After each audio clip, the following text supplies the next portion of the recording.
Welcome back, everybody, to our season finale.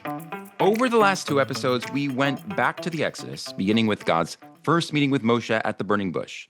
And through a careful read of that story, we saw that the main idea that God seemingly wanted to communicate to Moshe was that he is the being with you God, that he hears the cries of the people, that he cares about them, and is with them in whatever they're going through. God's goal seemed to be to have Moshe fully internalize that and bring that message to Pharaoh and the people of Israel. But after examining the first few chapters of the Exodus, it seems that Moshe did not successfully communicate that message. And he left Pharaoh furious, the people exhausted and disconnected, and Moshe feeling alone and frustrated. And that left us with a question. If God takes the people out of Egypt with his signs and wonders regardless, what are the implications of Israel not understanding that the one who takes them out is the being with you God? How does that practically impact the story going forward? We're going to get to that right now, which will, yes, take us along to Sinai with its shofar, along with an unexpected jump to Jericho with its shofar, and finally back to Rosh Hashanah, and, well, its shofar as well. So let's jump in and bring it all together. I'm Emu Shalev, and this is the Season 6 finale of Aleph Beta's A Book Like No Other, generously sponsored by Shari and Nathan Lindenbaum. Hey, Emu. So I want to go back and sort of assess the implications of what we talked about last time. It's fascinating that things don't go smoothly after that, the Exodus. And I think everybody is always wonders why. And I wonder if this story we've been telling might give a little bit of that backstory. Like, what do you consider the sort of vertiginous drop off that just seems so difficult to understand? Yeah, I think, you start feeling queasy right after the splitting of the sea, right? Where all a whole bunch of complaints that seem totally not relatable come up, right? The water is too bitter for us, or where's the food going to be? And they seem to really be very dramatic. And they say, there weren't enough graves in Egypt, so there was an elaborate ruse to get us into the desert to just, for the sake of real estate, right? Like these crazy claims that seem totally unbelievable and that follow through for many, many chapters of the book. And so I guess, are you going to suggest that somehow this paradigm shift or this change in the story is going to give us some answers for that difficult those difficulties in the desert? Sure. Sure. I mean, I think it strikes the casual reader as just strange. God completely crushes the Egyptians, and all of a sudden, everybody's like, we're thirsty, and you took us out here to die. And what is this? And they're all complaining. And here are these people who literally saw the splitting of the sea, and they're totally not bought in. And like, Even though what the is text tells this? you at the splitting of the sea that they are bought in. Right. So what is this? Like that's faith. They believe in God and in Moshe, and then all of a sudden they don't believe, unless they believe in one sense, but they're not so sure about it in another sense. In Yeah. other words, the notion of God as this great doer, of this great deliverer, of the master of the universe who delights in crushing his foes, like maybe that they can buy. But the notion that this incredible God who is so powerful in the world of doing, right, is the God who cares about little old us, the slaves, and is going to be willing to do something not so dramatic, like, give us water in the desert. Maybe he just delights in crushing his foes. Who says he is attuned to the pain that we experience? And, you start to wonder why it was that God was so insistent in the beginning of like the first thing you need to understand is who I am. I'm the God who's empathetic. I'm the God who hears your cries, and um, and and I gotta cut you somehow off. I'm like jumping out of my seat as you're talking because I the think it makes a lot of things make sense because as you just said, it can't be that the issues in the desert were that the people were struggling about whether they believe in God.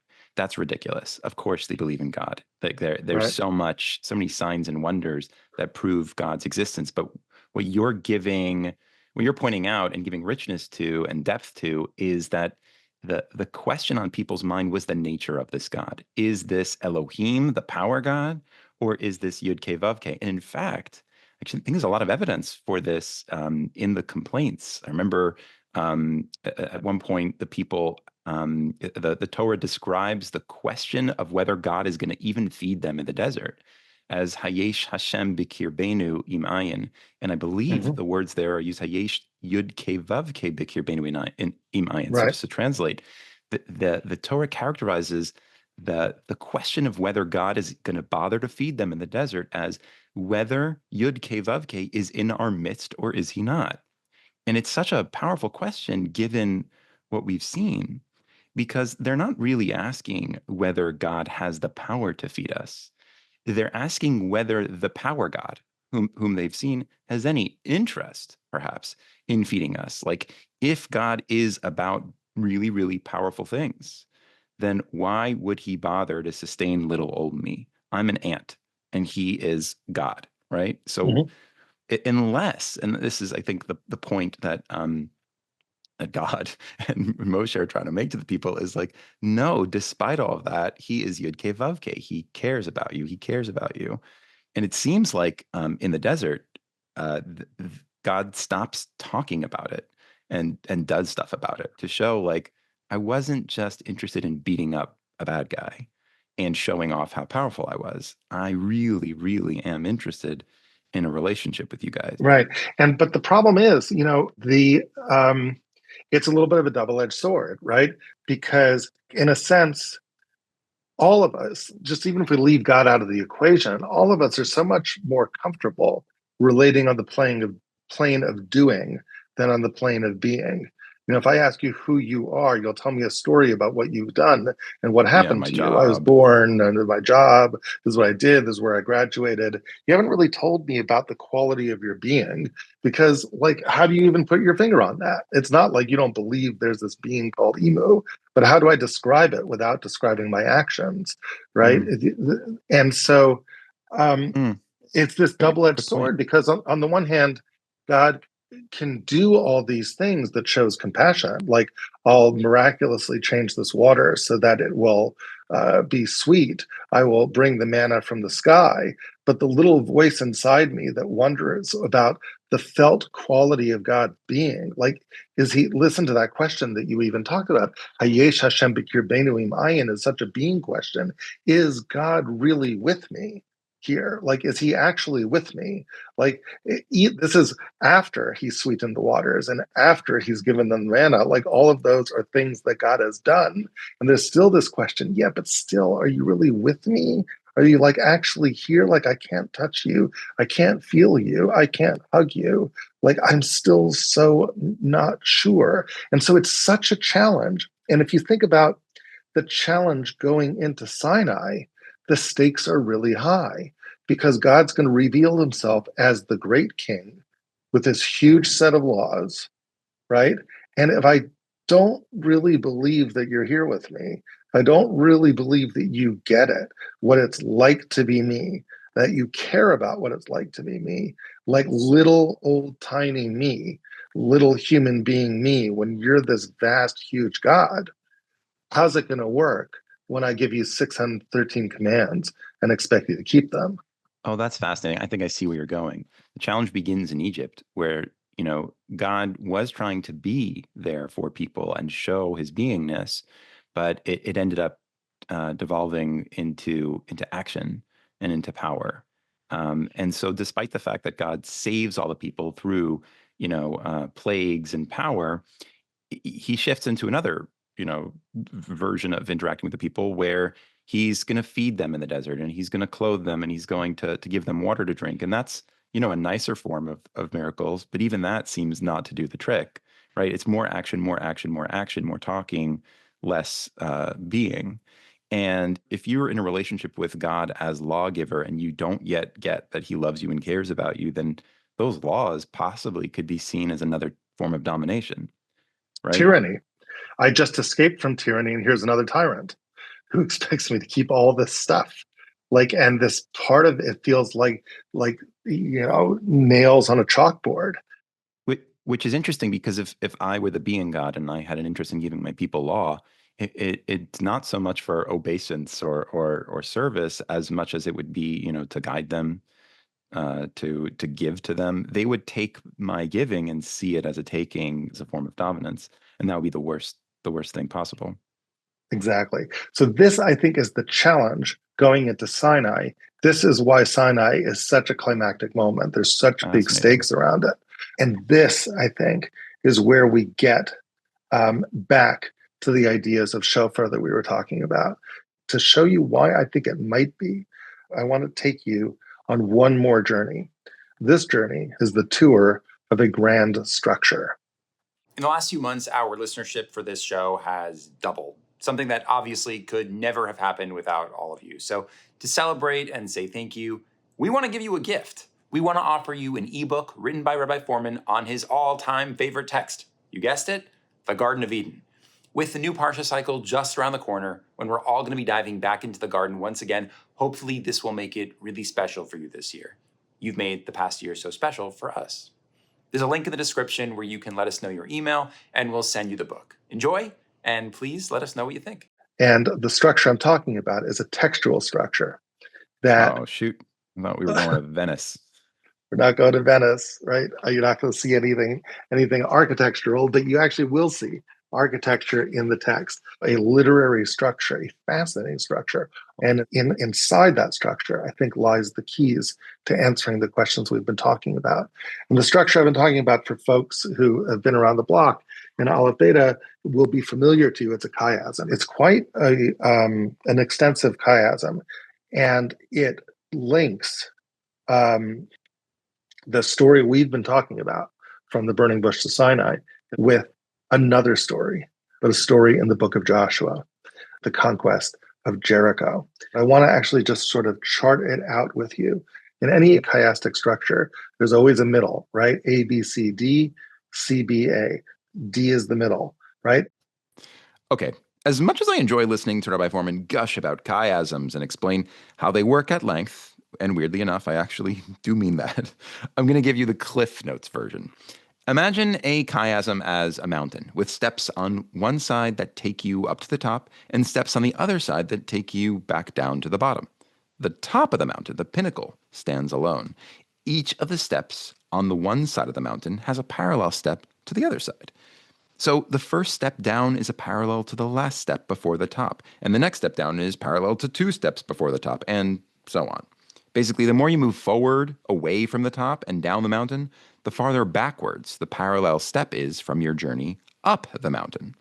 And the ground you reach all the way at the bottom of the mountain is obviously parallel to the ground you stood on before you took the first step up. A chiasm basically works the same way. In our case, conveniently, the center of our chiasm, the peak at the top of the mountain, is Revelation at Mount Sinai. See what I did there?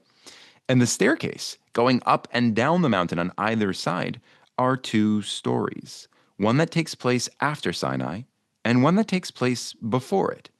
And we're going to track these two storylines simultaneously to see how they mirror each other. Moving forward and away from Sinai, we'll look at the early chapters of the book of Joshua leading up to the conquest of Jericho. Moving backwards from Sinai, we'll retrace the events leading up to the revelation, from the preparation by the mountain all the way back to the burning bush. So, as Jericho unfolds forwards, the Exodus events will unfold backwards, and we're going to see how they parallel each other. What this means is that by the end of the journey, our two extremes, our two edges of the chiasm, they're going to parallel each other. We should, in theory, see some enlightening connections between the conquest of Jericho on one side and the burning bush on the other side. Not only that, but Rabbi Fohrman always suspects that those edges, those endpoints, don't just inform each other. They actually shed new light on the center of the chiasm as well. So by the time we're done, we should uncover connections between Jericho on one side, the burning bush on the other side, and Sinai at the very center. Connections that will hopefully answer some of our outstanding questions about how God reveals himself to us, and ultimately, the shofar at Revelation. This may sound daunting, but don't worry. Rabbi Fohrman is going to expertly walk us through this really carefully and very clearly. And for those of you who like to see things visually, there is a link to a color-coded PDF in the show notes that you can follow along in as well. All right, let's turn back to Rabbi Fohrman and get into this chiasm and see how it plays out. So if you would, we're going to actually read through sections of 3 chapters in Joshua, which basically is the lead up to what happens when Israel gets to that very first city in the land of came with the walls of Jericho miraculously coming down. Let's watch what happens as they begin to enter the land. The first thing that happens is that as they go into the land, they're actually going to cross the Jordan River, and they're going to cross it in a very special way. And God tells Joshua that they've got to prepare for it. So, Emo, I want to tell you three things about the preparations for crossing the Jordan River. And I want you to tell me if those three things remind you of anything back in the book of Exodus. Ready? No, wait. All right. So here's the first thing that happens. I'm in chapter 3, verse 2. The people come to the banks of the Jordan. They're about to cross, and they wait. They wait for 3 days. The first element I just want you to consider is just the fact that they're waiting for 3 days. And the second thing is in verse 4. The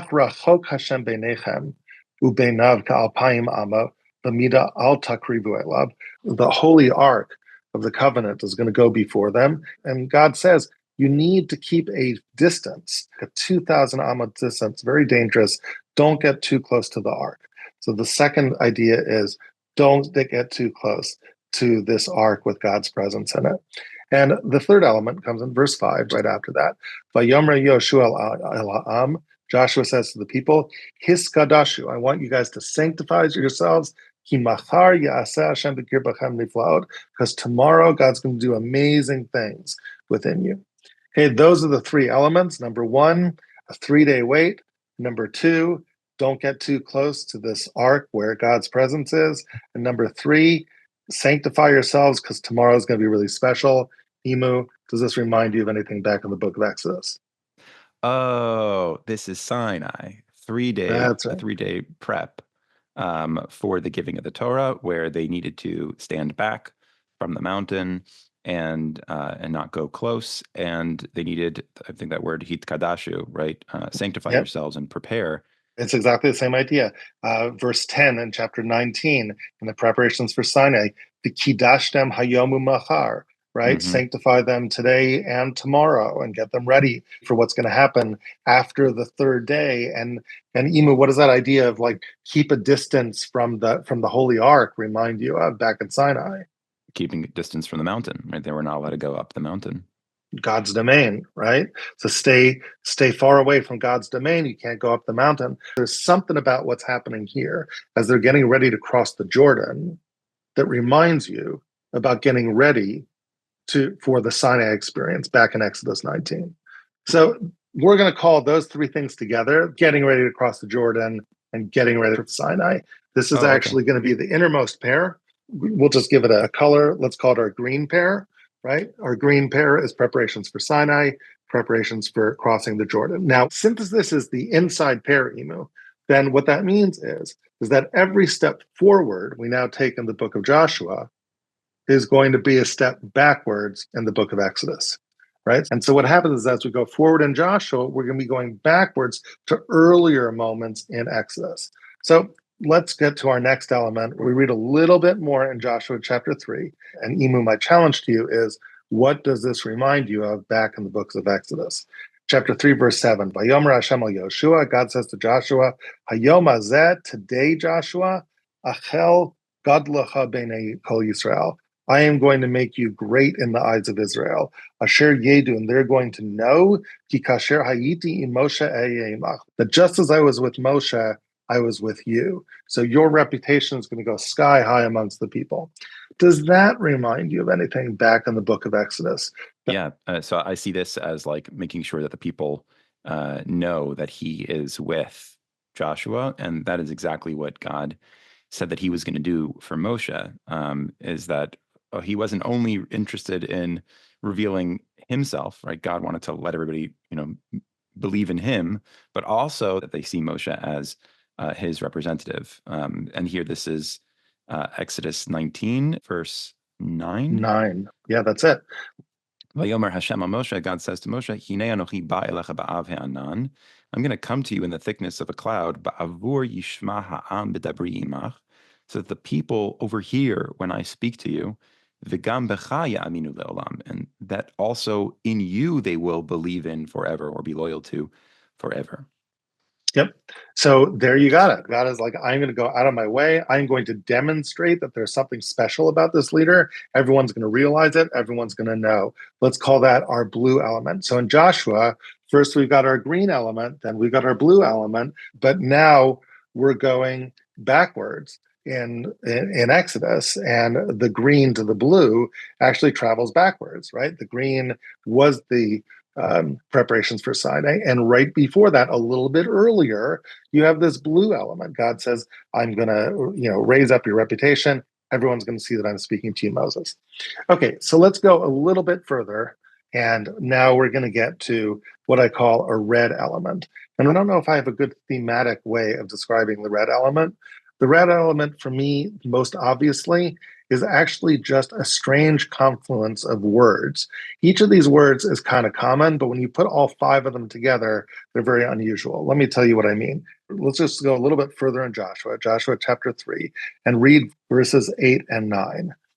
Okay, so verse 8, Ve'ata tetzaveh et hakohanim nosei Aaron habrit lemor, and you shall command the priests, the carriers of the Ark of the Covenant, saying, Kivavachem ad ktsei mei hayarden bayarden ta'amodu. When you are coming to the edge of the waters of the Jordan, in the Jordan shall you stand. Keep on going.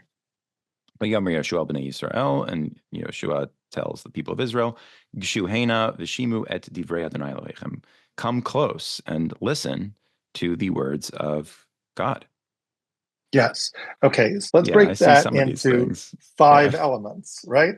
Where else do we have the confluence of the following five things? Of a Kohanim, right? Okay. Atat tzaveh Kohanim, the idea of Kohanim. Nos a Aron Abrit, carrying is element 2.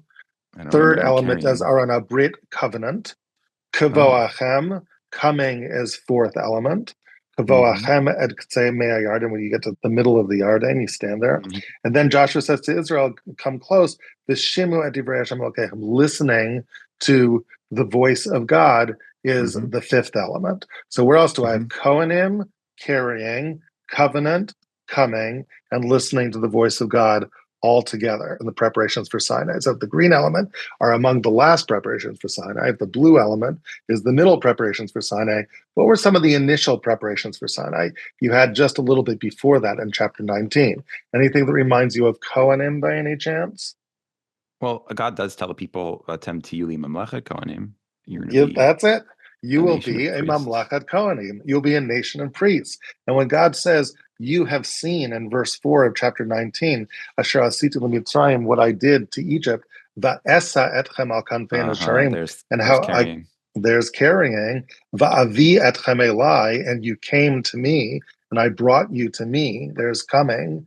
And then God says, in shamoa tishmu bakoli, if you in fact listen to my voice, ushmartem et briti, and you keep my covenant, there's listening to voice, there's covenant, right? I'm not sure thematically how it all fits, but it just seems like the words of Joshua are designed to resonate with these words of Sinai. So it's just in one thing after another, the preparations for this Jordan crossing are reminding me in backwards order about the preparations for the Sinai experience. That's very interesting. So let's go to the fourth pair. And we're going further in Joshua, and we're going further back in Exodus. So now we're going to get to our turquoise element. Our turquoise element, you go just a little bit more in Joshua 3, and you read verse 17. Vayamdu hakohanim nosei ha'aron brit Adonai becharava betoch hayarden hachen. The priests, the carriers of the Ark of the Covenant, are going to stand on dry land in the middle of the Jordan. I laughed because... Right, and just stop right there. Yeah. The waters of the Jordan have split. They're standing in dry land in the middle of the Jordan. Literally, when else in the Bible do we hear that word charava, dry land in the middle of a body of water? Well, that's the splitting of the sea. That's right. Look at verse 21 back in Exodus. Vayasam et hayam lecharava. Right? God turns the sea into dry land. Unusual word, charava, but there it is. And next verse, Vayavo b'nei Yisrael b'toch hayam. The people are coming b'toch hayam, in the midst of the sea. So the Jordan River crossing is mirroring the splitting of the sea crossing, and it's mirroring it on a thematic level. There's two bodies of water that split, and it's mirroring on the textual level. These very unusual words, charava, b'toch hayam, charava, b'toch hayarden. And it's not just these words, there's other words like made, right? Pillar, which also reminds us of the Song of the Sea, right? So splitting of the sea, splitting of the Jordan is our turquoise fourth element. Let's go a little bit further and now get into our next chapter of Joshua. And we're going to call this our purple element, okay? Take a look at Joshua chapter 4, verse 6. And what we have is a command that, the people are going to are supposed to take these huge stones, these boulders. And what they're supposed to do is they're supposed to take them from the Yarden, and they're going to leave them in this hotel, this malone that they're in the middle of the night. And we'll get to that in a moment. But then verse 6, God says the reason why you're supposed to take these stones, there's actually supposed to be something that is a sign for future generations. Read that sign and tell me what it reminds you of in chapter 4, verse 6. So, Laman tihiyeh zot ot b'kirbechem, this should be a sign in your midst. Ki yishalun b'nechem machar le'emor, so that when your children ask tomorrow, ma havanim ha'ela lachem, what are these stones for you?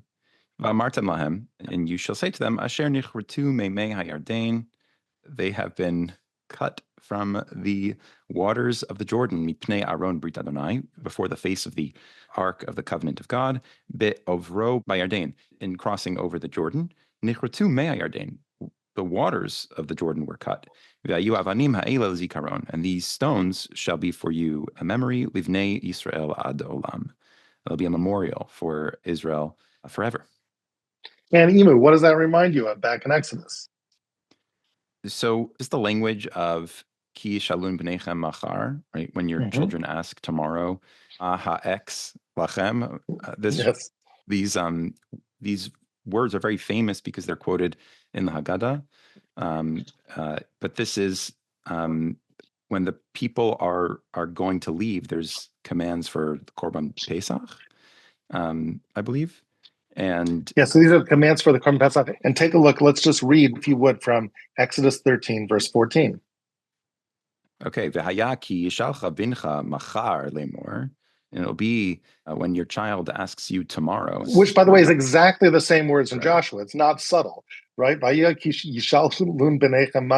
children will ask you tomorrow, saying, like literally exactly the same words. Go ahead. Yeah, and mazot. Ma'ex, right? What is this thing?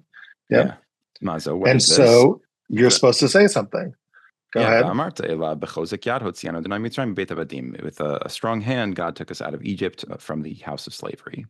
And one more time, it's a sign. Read a couple verses later in verse 16. V'haya. V'yala ot al yadcha, fascinating. This is phylacteries. This is tefillin. It will be a sign on your hand, ulototafot be'enecha, and phylacteries between your eyes. Ki bechozek yad hotzianu Adonai Mitzrayim, because with a strong hand, God took us out of Egypt. So the confluence of there's going to be a sign for you to remember this day, and remember what happened for you, and it's going to be a sign that your kids are going to be puzzled about, and it'll give you the chance to educate them and tell them, this is what happened to us. That's right. So purple element, your children are going to ask you, you're going to answer them. There's going to be the sign. It's going to be a memory forever. That is our purple element number 5. Let's get to our next element number 6. As we go even further in Joshua, it's going to remind us of an even earlier moment in the Exodus story. And here we're going to call this our orange element. Emu, let's just keep in mind, where are the people? God says, right, in Joshua, that you're going to take all these stones from the Jordan, and you're going to leave the stones in this hotel, this malone, that you are in that night. So the very next day, they wake up, and there's a new thing that Joshua has to do in the malone. And that takes us to Joshua chapter 5, Is verse it going to be 2. Mila on the malone? That's right. You read us Joshua chapter 5, verse 2. Right. Chapter 5, verse 2, Eitahi Amar Adonai El Yehoshua. It's almost like God had a great idea when they were at the hotel. Aselachach harvot tzurim. make for yourself swords of, tsurim, of, Isn't that interesting? of a rock. Vishuv mol et bnei Israel, and circumcise Israel shenit, a second time. And that's exactly what he does. And Imu, what does it remind you of? Circumcision at a malone with a rock that just happens to be called a tzor. Yeah. This is Tzipporah's circumcision of her son at the inn. Which that's pretty wild. Yeah, right. It's really crazy, right? So way before all of this, you got that circumcision. Now the truth is, I think the orange element is larger, is a very, very large element. Let me show you why. It begins in Joshua with this circumcision, and the orange element ends a few verses later, I'm going to argue, in chapter 5, verse 10. Vayachnu bnei Yisrael bagilgal vaya'asu et Pesach. They actually do the Pesach offering. And right after they do the Pesach offering, look in verse 11. What do they eat? Vayochlu ma'avura aretz. They eat from the land. Can you read me the rest of verse 11? Yeah. Matzot v'kalui be'etzem hayom hazeh. They eat matzah. When do they eat that matzah? On the self-same day? On the self-same day. So, Imu, the orange element starts with Mila. You can't eat the Pesach if you aren't circumcised, and that's a preparation for eating the Pesach. And then, lo and behold, they come into the land, and they, of all things, they decide to eat matzah, right? Be'etzem hayom hazeh, on this very day. Imu, back in Exodus, the Exodus story begins right after the burning bush with the circumcisions that Tzipporah performs upon Moshe's child, and it ends with the 10th plague and the eating of the Pesach offering. And if you read about the eating of the Pesach offering way back in the Exodus, after the 10th plague, listen to what happens. They eat matzah, and, right, when do they eat it? Vayihi be'etzem hayom hazeh. It's all of this same language coming back in to describe this huge event, an event called the Exodus, which is marked by circumcision on the one hand and marked by the eating of the Pesach when it's all over. And so that is going to be our orange element. We're going to call it Mila Pesach. Mila Pesach in Joshua, Mila Pesach in Exodus. Okay, Ima, we are ready for our seventh and final section of this chiasm. This is actually going to be the outer pair. I'm going to call this our light blue pair. Okay, it's the pair which is farthest on in the book of Joshua and earliest on in the book of Exodus. And so here we have Joshua on the outskirts of Jericho. We're in Joshua chapter 5, and Imu pick up reading from verse 13. Vayhi biyot Yehoshua biricho, vayisa einav vayar, v'hinei ish omed lenagdo, v'charbo shlufa biyado. And it was when Joshua was in the Jericho vicinity, vayisa einav vayar, he lifts up his eyes and he sees, and there is a man standing opposite him, and he's got a sword. It's drawn or outstretched in his hand. Vayelech Yehoshua elav, and Joshua goes to him. Vayomer lo, halanu ata im litzarenu. Are you with us or are you against us? Friend or foe? Vayomer lo. He says no.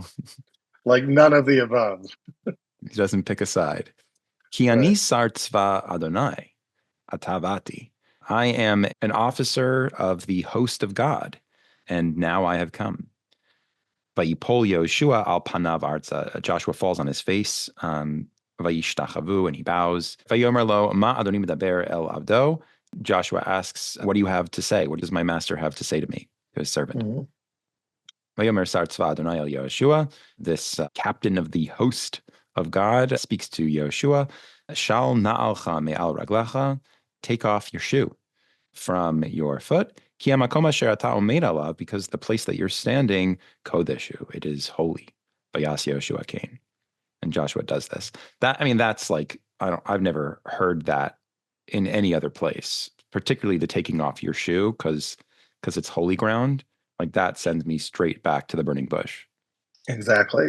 This is what we call in Aleph Beta Land the ultimate corner piece, right? It's kind of the Torah hitting you over the head with an entire phrase that never appears anywhere else in Tanakh. except for one place, and it's the burning bush. And it's like word for word. Go back to the burning bush, Exodus 3, verse 5. Take off your shoes from upon your feet, because the place that you're standing is holy ground. There's this holy mountain, Mount Horeb. It's ultimately where the revelation at Sinai takes place and the burning bush takes place. And now we've got the same thing happening in Jericho. And so it's strange. Jericho doesn't seem to really fit with Mount Sinai at face value, but the language echoes are absolutely clear. And it's not just these language echoes. Once you see these, there's other things too. For example, Joshua falls on his face, right? What does Moses do at the burning bush? Take a look at verse 6 back in Exodus 3. Yeah, Vayaster Moshe Panav. He hides his face. Ki arei mehabit el Elohim. He's afraid of looking at God.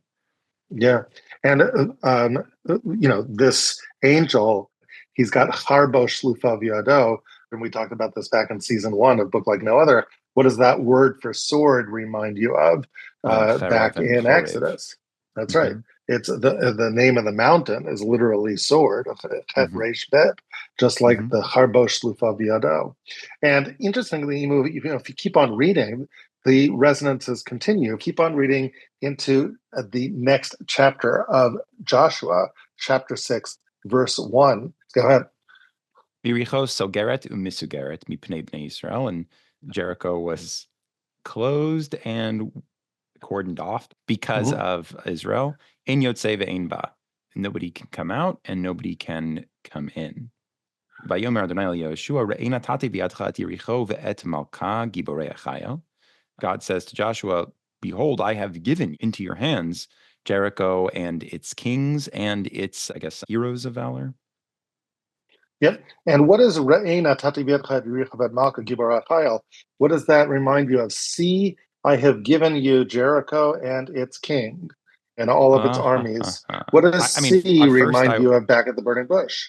Right after Moses takes off his shoes, the first thing that God says after introducing himself is this very same verb, re, see, but it's in a little bit of a different context. Read verse 7 in Exodus chapter 3. God says, I have surely seen the suffering and the affliction of my people in Egypt.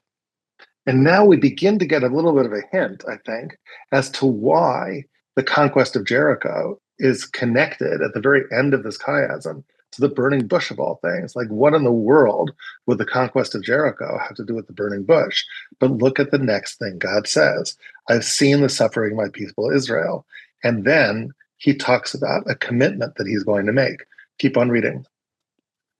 So, Ra'iti, I've seen their suffering. Sakatam shamati. I've heard their screams. Mipnei noksav ki yadati et machavav. I've heard their screams from their oppressors, and I know their pain. Va'ered lahatzilo miyad Mitzrayim, and I'm going to go down to rescue them from Egypt. But that's not all. Ulahaloto mina aretz ahi. I'm going to take them out of this land. El eretz tova urechava, to a land that is good and wide. El eretz zavat chalav udvash, to a land flowing with milk and honey. El mikom haknaani, to the place of the Canaanites. V'achiti v'amori v'aprizi v'achivi v'ayivusi, and all the other nations that live in Canaan. Exactly. So there was a promise at the burning bush. And what was that promise? It wasn't just that I'm going to take you out of Egypt. I'm going to take you out of Egypt and I can bring you to the land.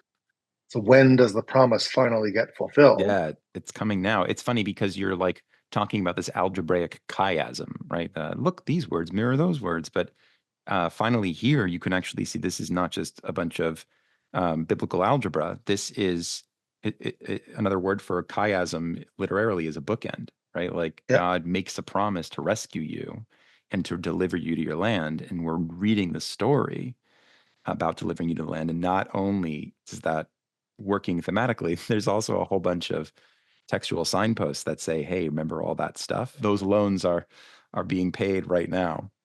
Yeah. And so now the interesting thing is that, so you got this really grand chiasm, and it's all extending out until we get back in Exodus to the beginnings of the burning bush, which is really the beginnings of the promise of redemption. And then we finally see what this chiasm is about, because the end of the chiasm is the fulfillment of that promise of redemption, right? Not just that I'm going to take you out of Egypt, right? But that I'm actually going to give you the land. And now God goes from saying, I have seen your suffering in Egypt and I'm going to act, to I want you, Israel, to see that Re'eh natati biadcha Yericho bet malka, I have given you Jericho and its king, i.e., I am actually fulfilling this promise. I am giving you this land that I promised so long ago. So we'd reached the end of the chiasm, and even seen how the edges came together so elegantly with the themes of redemption and God fulfilling his promise. But when we started out on this chiastic journey, we claimed that the edges would also relate to and inform the center of the chiasm. How did all this connect to Sinai? I just want to show you one other piece of something that you'll see in Joshua verse 5 in chapter 6. If you could read that for me. Okay, v'hayam bimshoch b'keren hayovel, and it will be when you blow the horn of the yovel. So we finally come to a shofar somewhere in this There we piece. have it. When you blow this yovel horn, kishamachem et kol hashofar, when you make audible the voice of the shofar, yariu chol ha'am trua gedola, the people should cry out a great trua, a great crying out. And the walls of the city will fall down, and the nation, the people, would go up, each person before him. Isn't it strange? We all have the sense that the thing that caused the walls to fall was the blast of the shofar. They dramatically blow on the shofar and the walls would come tumbling down. But if you read verse 5 carefully, this verse that you just read, you'll find that it wasn't actually the blast of the shofar that brought the walls down. It was something else right after that blast. What was it? Oh, the people they're gonna scream out, Yariu Cholam Trua Gedola. Yes. And then v'nafla chomat ha'ir tachteha. First, the shofar would sound, and then everyone would scream with their throats. And interestingly, that scream, it's a strange word for the scream, isn't it? Yariu kolam trua gedola. What does the trua remind you of? Yom Zichron Trua, this day That's of right. remembering Yom the Zichron blast of the Trua. shofar. That's Yeah. the language for the blast of a shofar. But here, it's not the blast of a shofar. It's the blast of your throats. What does this remind you? All the way back at the burning bush. What started it all? What The was the trigger that began the entire process of redemption? the people cried out then. They cried out from their Exactly. work. Yes. That's chilling because the contrast is wild. They cried out from oppression. And now in this event, they're going to cry out in victory over their Exactly. enemies. That's right. The cry of oppression, the cry of being, slammed down has now transformed into a victory cry. And when they were oppressed and they cried out, what was God's response? Well, it says that the cry wasn't even to God, that it just like went up Yep, to God and God heard it. God heard It's it. Now go yeah. back to verse 5. Read it again Um, slowly. When When you you hear hear the the shofar, voice what of the should you shofar, do? you cry out. Should scream out triumphantly. Interesting. Are you suggesting like that the cry of the shofar is sort of the simulated voice of God? And now Yes, instead of God listening to your voice, you're going to listen to his, join your voice to his, and yes, experience a victory? Is that yes. Let's take it slow and you'll see it. okay? Imu, as you were reading those words in verse 5, that shofar blast at Jericho, boy, we've heard those words before too. And it wasn't at the burning bush, it was somewhere else. V'haya bimshoch b'keren hayobel. And when the sound of the Yovel shofar sounds long, that's Another when going up the everyone mountain screams too. and come Yeah. up. Another Yeah. time going up the mountain. When was that? That's Sinai. That's Sinai. At Yeah. Sinai. So I want That's to argue that mhm. these are the edges of the chiasm, the screams of the Ah, burning bush and the screams of Jericho. And together with it, you have the blast of the Shofar Karen Yobel blasting long. Now, Imu, that phrase appears only one other time in Tanakh, and it is Sinai. Sinai is the center of this chiasm. The unspoken center is the blast of the shofar blasting long. Turns out this chiasm, its edges and its center is all about sound, all about cries. As we talked about in our first session together, the theory is that was, in a way, the most important part of Revelation. That was God. God revealed himself in sound. Before he even said anything, there was this untrammeled cry, a mimicry of a human cry.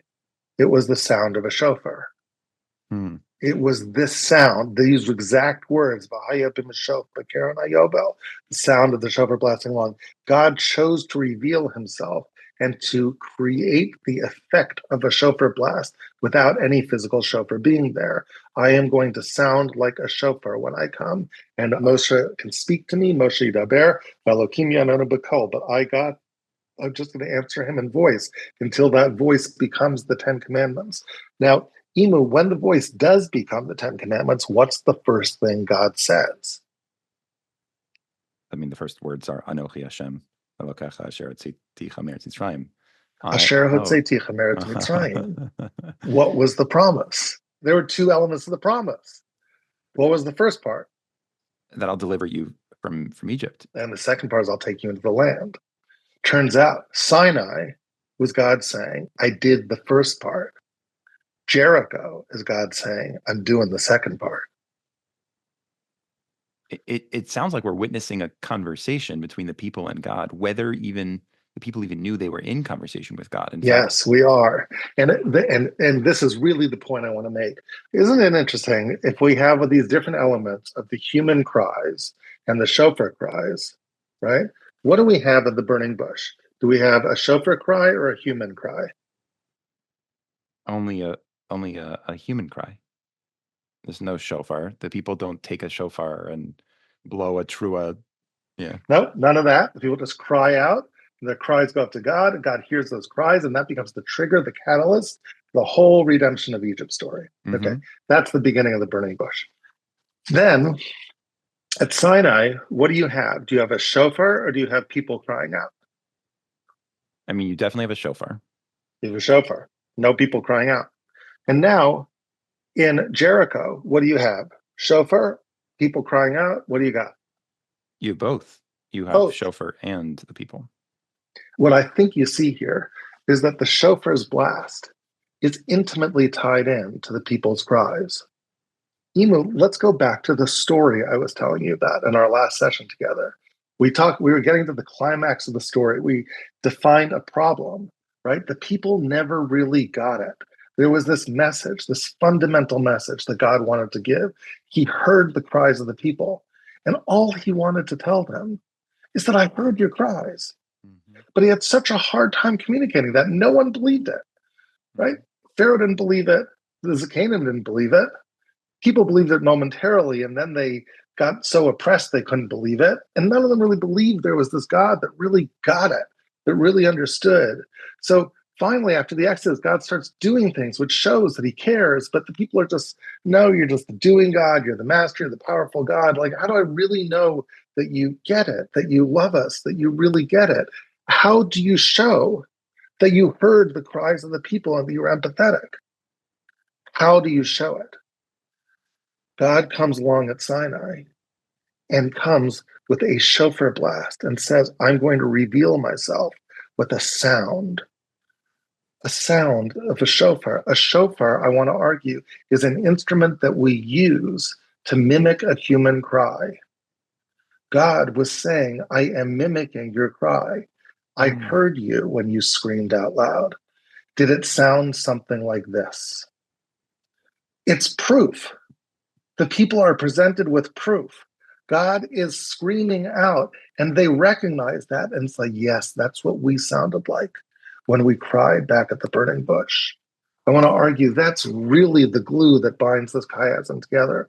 All three key points of the chiasm, the beginning, the middle, and the end, it's all about the cry of the people. First, the people cry.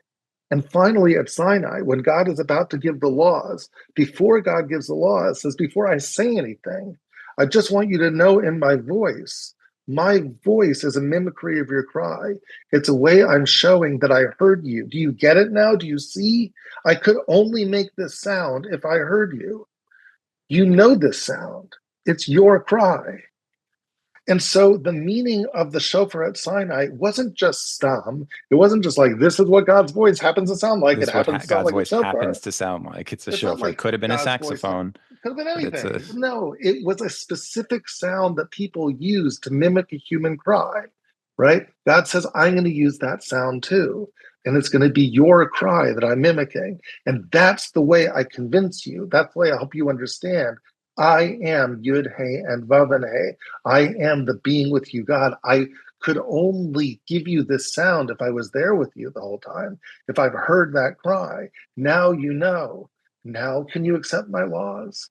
Don't you understand? These laws are for you, they're not for me. Listen to my first law. Anochi Hashem Elokecha, Asher Hotzeiticha, Eretz Mitzrayim Mibeit Avadim. You know who not I much of a am? law. Not much of a law. Just accept who I am. I'm the God who made good on your promise. When I heard your cry, I was moved to promise that I would take you out of slavery. I did take you out of slavery. That's who I am.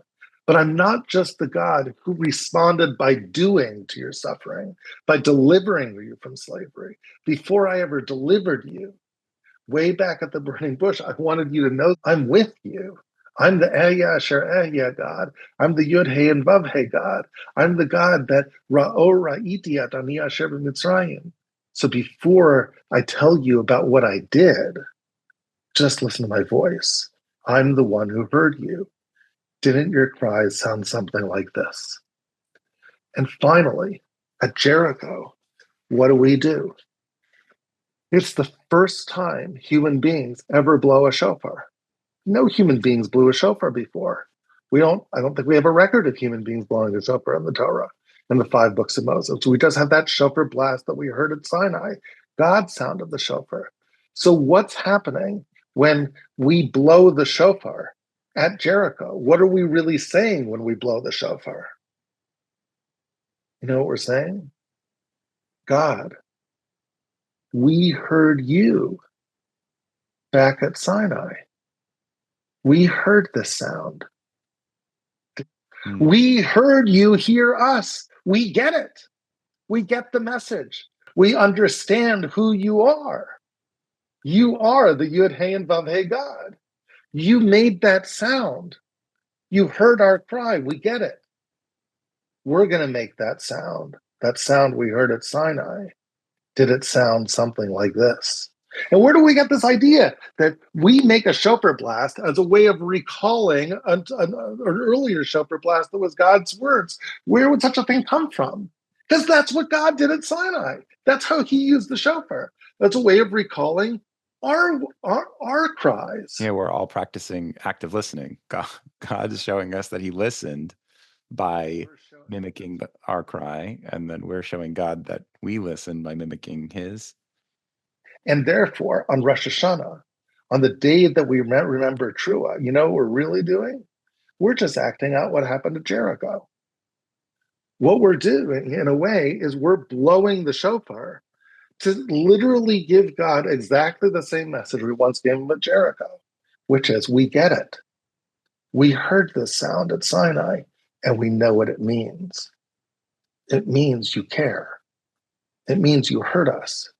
It means you really are the being with you, God, and we can accept that.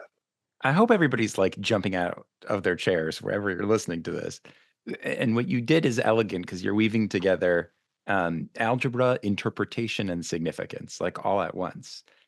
Just to review, the algebra is this chiasm where you're seeing that the text, however you interpret it, seems to equate the crying out of Israel and victory with a different word, right? Trua, to the crying out of the Israelites in Egypt. And then now you have to progress to the next level, which is interpretation, right? Like what would that mean? How would you see that? And what you're suggesting is there's this through line that God hears our cry. The text says he hears our cry, but then he mimics our cry at Sinai. When he first meets us and first actually engages us in a conversation, he makes that same sound. And if you're And it's like, by the way, God is the same urgency that God had at the burning bush to try to get Moshe to understand this truth that who am I? You have to understand I'm the being who heard you. It's like before I even that same urgency is there at Sinai. When God talks to the people, you have to understand before you hear any laws from me who I am. I'm the one who heard your cries. You can't even try to accept any of these laws before you understand this about me. And I just, again, I want to point out to like anybody who's bothered by the fact or thinks it's a leap that God is simulating our voice. Again, on the Jericho side, it does talk about the people crying out as a trua, as Yeah. and they're not blowing anything. It's after they've blown. And by the way, and think about that. It's the cry of triumph. What transforms that cry, the cry of oppression, into the cry of triumph? What did God tell Moses when he was down and he thought he couldn't go to Pharaoh? What was the secret weapon that God gave him? Is it that you're not alone? Yeah, I'm with you. I'll be with you. Tell the people I'm with them. They have to know I'm with them. Because you know what happens when you know that God is with you, when you really know? You can't cry. You can cry out. Enjoy, That's right? right. You don't cry, you cry out in triumph. You have the confidence. You aren't alone. You aren't beaten down. What you see in Jericho is the power of just being, and right, which is that when you know that someone is with you and not just anyone, you know that it's God. You really know it's God. It's like we feel so alone. You walk in the street, and sometimes we want to fill our ears with podcasts so that we don't feel so alone. There's some voice talking to us when we go shopping because we're Okay, so get out of my afraid head, Rabbi Fohrman. of being we're so afraid of being alone. What if we really believed that there was a beer God who was literally with us and accompanying us, like someone who you can talk to that really is with you, who gets you, who hears you, right? Like how powerful a person would you be with that knowledge? And so now the people who really have blown this shofar to That's show that they fascinating. got it, they heard the cry of God at Sinai, they understand that God is with them. The same screams, the same sounds that were once their sounds of oppression now come out of their mouths as screams, but screams of triumph. And those screams bring the walls down and give them the land. And Cries these allow the cries people are to like go. utterly togetherness, right? These are Yep. coordinated, choreographed cries. They're the Yes. cries, right? Like of uh and their cries actually a call and response, right? There's the voice of God, and then there's our cry of victory. So Yeah. the energy really changes. But I do just want to. I was saying a minute ago that like there's algebra, there's interpretation, and there's significance. I'm shocked, totally shocked by the significance of all of this, particularly because years ago when you taught me about how, the day of Rosh Hashanah, which is a day of remembering the cries of the shofar, right? It was a very significant and meaningful Rosh Hashanah purely as a day of remembering Sinai, a day of remembering the very first encounter with God, even before the Ten Commandments. Just Yeah. the idea that there is a creator and that he talks to us. But what this piece is adding is that there's so much more significance to understanding that that cry, that shofar blast, was actually an act of listening, which is counterintuitive. That actually hearing from God conveys that there is a listener, that there's actually someone who hears your cry. And that's what Yeah. like this chiasm kind of shows me, because on the one side, you have people crying out, not even knowing that anyone's listening to them. On the other side, you have God who has fulfilled his promise. And at the very middle of it all is the significance of that blast. That blast is not, hey, I'm commanding you. It's, hey, I'm here and I'm the one who took you out on purpose. It's a cry that says, I've listened. Yes. And the mitzvah on Rosh Hashanah is lishmoa kol shofar, for us to listen to that sound and to get it. Just like the people got it at Jericho, right? And they respond with the shofar. So you respond with the shofar as a way of listening to the, it's call and response. I respond with the shofar, I listen with the shofar, and I basically say to God, and I think this is the avodah of Rosh Hashanah. The avodah of Rosh Hashanah is almost the opposite in a crazy way of what we think it is. We think that the shofar is this intimidating sound, right? And there is support for that. I mean, there's a Rambam that talks about this, how, you get scared with the sound of the shofar and you're called to repent and all of that. And, maybe there is something about the shofar which calls us to repent, but maybe it's not the scary part. It is get in touch with the true you.